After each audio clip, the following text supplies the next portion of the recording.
नमस्कार दोस्तों, आप सभी का study for UPSC PCS channel में स्वागत है। मई महीने का 1 से 15 मई तक के करंट अफेयर का पहला वीडियो अपलोड हो चुका है। ये दूसरा वीडियो है जिसमें 1 से लेकर 15 मई तक में बिहार के सहित नेशनल इंटरनेशनल के जितने करंट हैं वो सब कंप्लीट करवा दूंगा। दरअसल में इस पीडीएफ में बिहार के तो पूरे मई महीने के करंट शामिल हैं, लेकिन नेशनल इंटरनेशनल 1 से लेकर 15 मई तक का शामिल किया गया है। पिछला वीडियो भी जा करके देखिएगा। करंट अफेयर प्रैक्टिस करके एक प्लेलिस्ट होगा, वहाँ पर आपको सारे एमसीक्यू मिल जाते हैं। ज़रूर ही उसको देखिएगा, उसके पश्चात से इसको देखिएगा जिससे आपका करंट पूरा कंप्लीट हो जाए। 15 जुलाई से 72 बीपीएससी के लिए daily answer writing programme targeted शुरू हो रहा है। ज़रूर ही जुड़िएगा, बहुत सारी फैसिलिटी आपको एक ही जगह मिल जाता है। 70 बीपीएससी मेंस में कितने सारे सवाल हमारे यहाँ से पूछे गए ये बताने की आवश्यकता नहीं है, बार बार बताने की ज़रूरत नहीं है, सबको पता है कि कहाँ से पूछा गया है। शुरू करते हैं। पहला सवाल देखिए क्या है। इसमें 51 नंबर सवाल तक मैंने पिछले वीडियो में करवा दिया था, जिसके आगे का हम लोग करेंगे और बिहार स्पेशल के भी जो बचे खुचे सवाल होंगे थोड़े बहुत उसको भी कंप्लीट कर लेंगे। सलाला और बगलिहार डैम किस प्रकार की परियोजनाएं हैं? तो ये रन ऑफ द रिवर प्रकार की परियोजना है। रन ऑफ द रिवर प्रकार की परियोजना क्या होती है? तो जिसमें नदी की प्रवाह को रोके बिना, अगर ये रिवर कोई बह रही है, अगर ये नदी कोई बह रही है तो इसके प्रवाह को रोके बिना सामान्य तौर पर क्या होता है, डैम बनाया, पानी को होल्ड कर दिया, उसके बाद से पानी को अपने हिसाब से छोड़ करके हम लोग क्या करते हैं, बिजली पैदा करते हैं। लेकिन पानी के प्रवाह को रोके बिना हम बिजली का उत्पादन करते हैं, इसको कहा जाता है run of the river dam. किस प्रकार से बनता है वो? इस प्रकार से नदी बह रही थी, हमने क्या किया, नदी के एक धारा को अंदर ले गए, यहाँ पर हमने बिजली उत्पादन का संयंत्र स्थापित कर रखा है और यहाँ से नदी की धारा फिर से आकर के नदी मिल जाती है। इसको रन ऑफ द रिवर प्रकार का डैम कहा जाता है। रन ऑफ द रिवर प्रकार का डैम है। इसका उत्तर बी हो जाएगा, बी हो जाएगा। चिनाब नदी का उद्गम कहाँ पर है? तो बारालाचा दर्रा जो है, यहीं से चिनाब नदी का उद्गम होता है। ये सब के सब चर्चा में थे। ऑपरेशन सिंदूर, भारत पाकिस्तान टेंशन, सिंधु नदी जल समझौता के पश्चात से, और सिंधु नदी जल समझौता से मान करके चलिएगा कि इस बार आपके एग्जामिनेशन में सवाल आएगा ही आएगा, लिख करके ले लीजिएगा, पूछा ही जाएगा, कोई न कोई प्रीलिम फैक्ट जरूर ही वहाँ से पूछे जाएंगे। चिनाब नदी की कुल लंबाई कितनी है? तो 960 किलोमीटर लंबी है चिनाब नदी, 960 किलोमीटर लंबी है। सिंधु, झेलम, चिनाब, रावी, ब्यास और सतलज ये पंचनद हैं। ये पंचनद हैं, ये सभी की सभी सिंधु की सहायक नदियां हैं। सिंधु छोड़ करके बाकी जितनी भी नदियां हैं वो सब मिथानकोट पाकिस्तान के पास में जा करके अंततः सिंधु नदी में अपना जल विसर्जित कर देती हैं। चिनाब की लंबाई 960 किलोमीटर है। परमेश्वर अय्यर को मई 2025 में किस संस्था में भारत का प्रतिनिधि नामित किया गया? परमेश्वर अय्यर को भारत का प्रतिनिधि किस संस्था में नामित किया गया है? जस्ट इमेजिन कि 13 सितंबर को आपको ये सवाल मिल जाए, इसका क्या आंसर होगा जरा निकालिए। गलत होने पर निगेटिव भी लग सकता है। ऑप्शन ए है विश्व बैंक, ऑप्शन बी है अंतर्राष्ट्रीय मुद्रा कोष इंटरनेशनल मॉनेटरी फंड, संयुक्त राष्ट्र यूनाइटेड नेशन और WTO। इनमें से क्या आंसर हो जाएगा? परमेश्वरन अय्यर नाम है इनका, इनको भारत सरकार ने नामित किया है, तो इसका आंसर क्या हो जाएगा? अंतर्राष्ट्रीय मुद्रा कोष यानी कि IMF में इनको नामित किया गया। इसका आंसर बी हो जाएगा, बी हो जाएगा, बी हो जाएगा। अंतर्राष्ट्रीय मुद्रा कोष की स्थापना किस वर्ष हुई थी बंधुओं? तो 1944 ब्रेटन वुड्स सम्मेलन का आपने नाम सुना होगा, जिसमें पश्चिम के डोमिनेंस वाली बहुत सारी संस्थाओं का निर्माण किया गया था, ताकि वर्ल्ड को जो सेकेंड वर्ल्ड वॉर से तबाह हो चुका था यूरोप, उसको फिर से रिकंस्ट्रक्ट किया जा सके। बाद में एजेंसियां पूरे दुनिया के लिए काम करने लग गई। IMF, वर्ल्ड बैंक जैसी संस्थाएं जो है, इसका जन्म ब्रेटन वुड्स सम्मेलन से ही सेकेंड वर्ल्ड वॉर के पश्चात से हुआ है। अगला सवाल बड़ा ही छोटा सा सुंदर सा प्यारा सवाल है। IMF का मुख्यालय कहाँ है? सभी को पता होगा, वॉशिंगटन DC में है। इसका आंसर सी हो जाएगा, इसका आंसर सी हो जाएगा। IMF में भारत की सदस्यता कब से है? तो भारत की सदस्यता इसमें 1945 से ही है, जब भारत 1945 में ही IMF का सदस्य बन चुका था, जब हम आज़ाद भी नहीं हुए थे। कमला DRR धान 100 धान की किस्म को किसने विकसित किया है? तो IIRR हैदराबाद ने इसको विकसित किया है। IIRR का फुल फॉर्म क्या होगा? बड़ा ही आसान सा है, Indian institute for rice research. क्या बोला जाता है? IIRR, Indian institute for rice research इसका नाम है, इसी ने इस किस्म को विकसित किया है। पूसा DST राइस 1 को किस संस्थान ने विकसित किया है? तो अभी इसका आंसर IARI दिल्ली ने, Indian agriculture research institute Delhi ने इसको विकसित किया है। वेब्स समिट, ये समिट दिल्ली में हुआ था बंधुओं, और सोशल मीडिया इन्फ्लुएंसर, दुनिया के बड़े बड़े जो यूट्यूब इंटरटेनमेंट इंडस्ट्री है उनसे जुड़े हुए लोग इसमें शामिल हुए थे। इसका जो है वो मुंबई में आयोजित किया गया है। ये मुंबई में इसको आयोजित करवाया गया था। वेब समिट 2025 का आयोजन 1 से 4 मई के बीच में मुंबई में आयोजित करवाया गया। इसका फुल फॉर्म क्या होता है मैं बता देता हूँ। इसका फुल फॉर्म है world audio visual and entertainment summit. World audio visual and entertainment summit, WAVES इसको कहा जाता है। इसे प्रधानमंत्री जी ने भी पार्टिसिपेट किया। देखिए यहाँ पर लिखा हुआ है समिट का उद्घाटन प्रधानमंत्री जी के द्वारा मुंबई में किया गया था। इसीलिए इसको डिटेल मैंने करवाया था, क्योंकि इस प्रकार का पहला समिट था भारत में जिसको वेब्स नाम दिया गया है। ये जरूर ही ध्यान रखिएगा। मुंबई में 1 से 4 मई के बीच में आयोजित किया गया है। पीएम मोदी ने वेब समिट को क्या नाम दिया? तो उन्होंने इसको ऑरेंज इकोनॉमी का नाम दिया। ये आपसे पूछा जा सकता है ऑरेंज इकोनॉमी का तात्पर्य क्या है? तो इंटरटेनमेंट से जुड़ा हुआ जो इंडस्ट्री है, जैसे फिल्म हो गया, नेटफ्लिक्स हो गया, अमेजन प्राइम हो गया, यूट्यूब हो गया, ऑडियो विजुअल्स यानी कि नृत्य गीत संगीत जो इंडस्ट्री हो गया, ये सब के सब कलेक्टिव रूप से वेब्स समिट कहलाते हैं। ध्यान रहेगा आपको। इन सभी को ऑरेंज इकोनॉमी का नाम प्रधानमंत्री जी के द्वारा दिया गया है।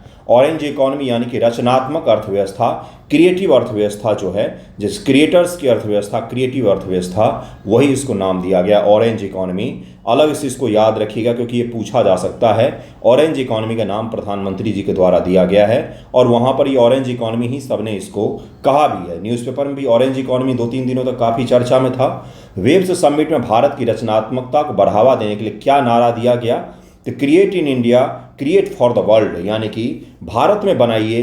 भारत में मूवीज़ और बाकी इंटरटेनमेंट के इंडस्ट्री के कंटेंट क्रिएशन भारत में होना चाहिए, लेकिन वो कंटेंट संपूर्ण विश्व के लिए हो। इसको क्या नारा दिया गया कि create in India, create for the world. इसको अलग से याद रखिएगा। ये 2-3 इंपॉर्टेंट आपके काफ़ी महत्वपूर्ण सवाल आ गए बीच में। ओके, विजिंजम पोर्ट कौन सी विशेषता इसे भारत का पहला ऑल वेदर पोर्ट बनाती है?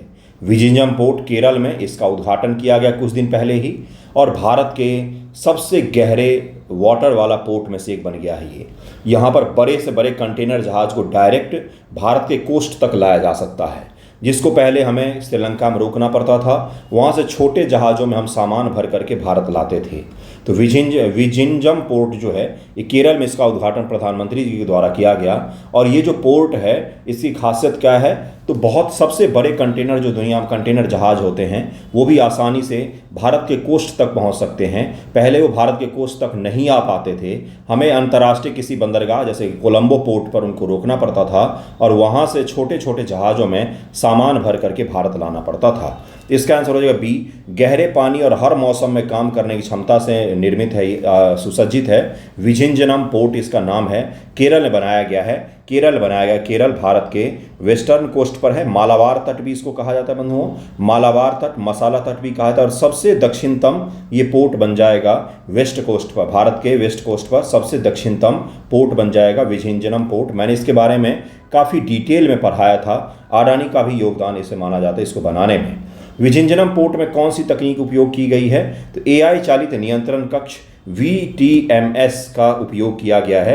वेसल ट्रैफिक मैनेजमेंट सिस्टम जो AI संचालित होगा, जो कौन से जहाज, जैसे रेलवे स्टेशन होता है तो रेलवे स्टेशन पर कौन सी गाड़ी अभी प्लेटफॉर्म पर आएगी जाएगी, तो ये आपको देखा होगा कि रेलवे का नियंत्रण कक्ष होता है जिसमें रेलवे के ऑफिसर्स बैठे होते हैं और वो संचालित कर रहे होते हैं।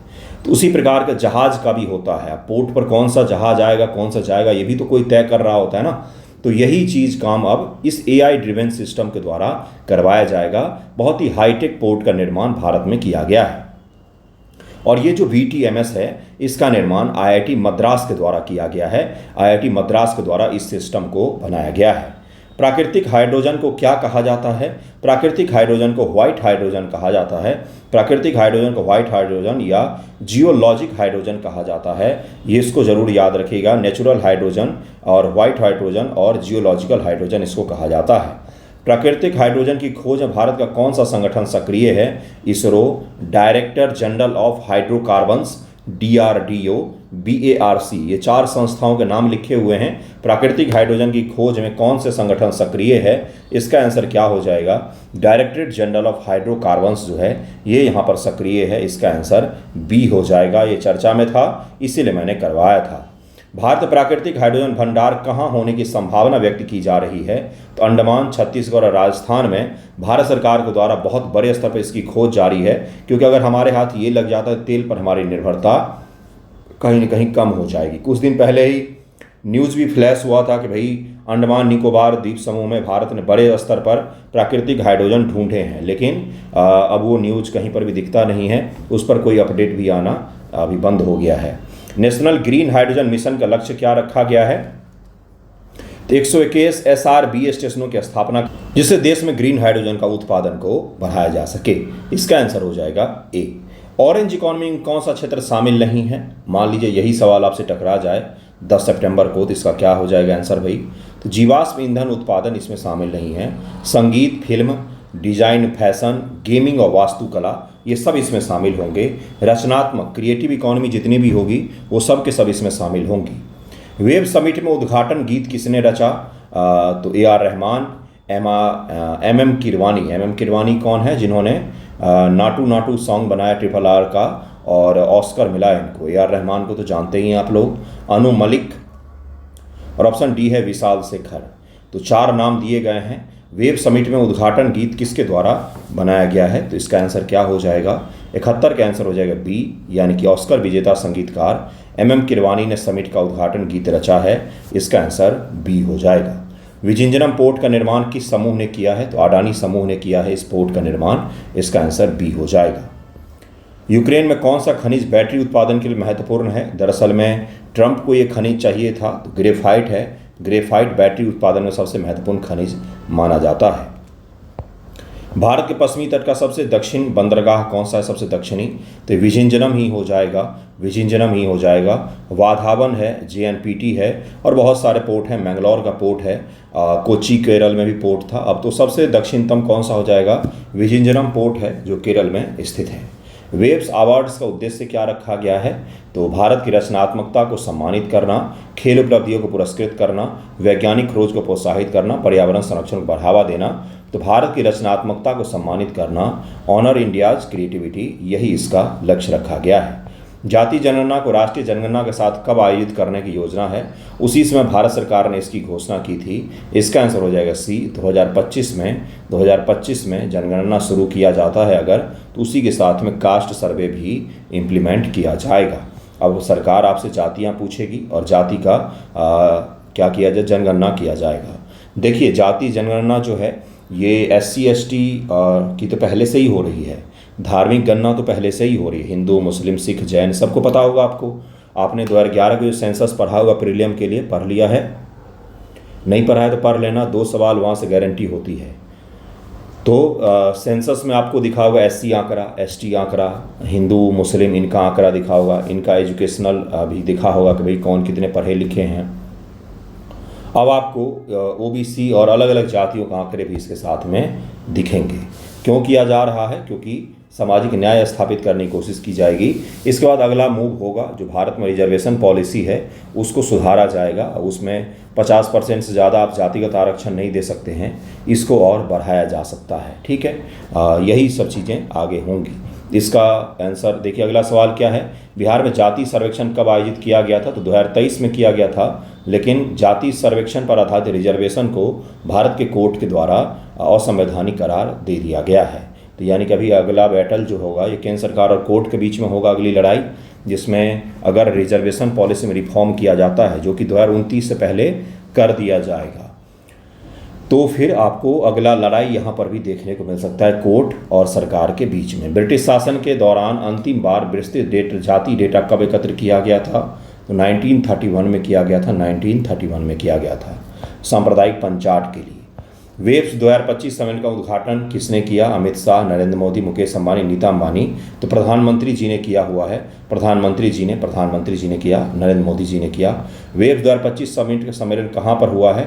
तो मुंबई में हुआ है, ये रिपीटेड सवाल आ गया, रिपीटेड सवाल है। ओके, वर्ल्ड वॉर सेकेंड विजय दिवस समारोह में भारत का प्रतिनिधित्व कौन करेंगे? तो ये रूस में आयोजित किया गया, रूस में आयोजित हुआ, जिसमें भारत का प्रतिनिधित्व करने के लिए राजनाथ सिंह जी शामिल हुए थे।